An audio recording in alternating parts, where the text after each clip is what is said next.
For me, the most important part about my music is the lyrics. So it's very wordy music, but musically, this record in particular, I think it has a few elements of like British folk melody, but it's also kind of rockin'. A lot of people call it kind of like 70s folk rock, I guess.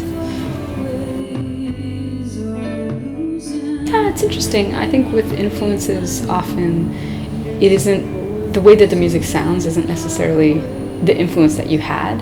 It's just, something, I hear something and it makes me think of something else, and then I play something and then I make a decision and it comes out differently because it's been filtered through, my brain.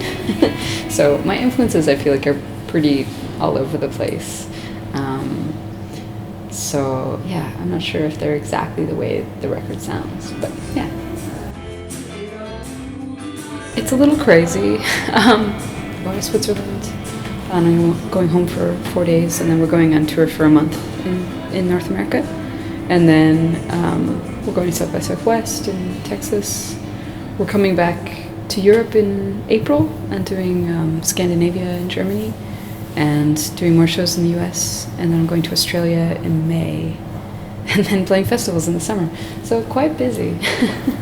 I might, I'm not sure when I'll next have time to think, but at some point, hopefully.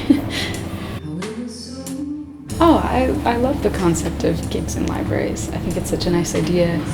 I was thinking as I was downstairs in the lobby that, a library is kind of like one of the last public spaces that we have in society, and you can just walk in and you're not expected to spend any money, and anyone is welcome, and you see people researching or going on Facebook or doing whatever they want to do, and there's sort of like this lack of judgment. So it's a nice idea to think of like using a library for more than just books, like putting on a show.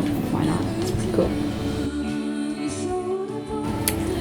I think that what's interesting about music, the idea of seeing live music rather than downloading it, is that it's imperfect. It's live. Like I think maybe young people, perhaps, I don't know, are getting used to things like auto-tune and everything being perfectly organized, and there's a part of music that is that, but kind of the whole point of music for me is that it crosses boundaries and it transcends walls. So sort of the idea of music, if you're a young person getting into music, I think the less you think about what you're supposed to do and the more you just allow yourself to feel free in music, that's where the good things are going to happen. And the less you get into sort of conforming to some idea, the better. Which also goes for going to see live music, where it might not be exactly what you expected, and it might not sound perfect, and it might not be polished, but you can embrace that experience.